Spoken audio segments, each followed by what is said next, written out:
T मटर।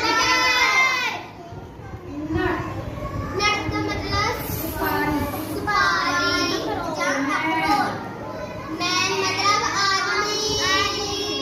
गो गो मतलब जानवर। गो मतलब जाना।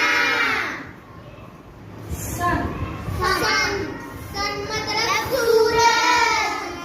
डे डे मतलब दिन। रेन रेन मतलब बरखा। बरखा बरखा। ठीक है।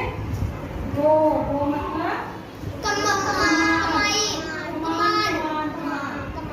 कमान करते हैं ना तीर कमान यस मैम। वो कमान सन सन मतलब सूरज। राइज मतलब वतना।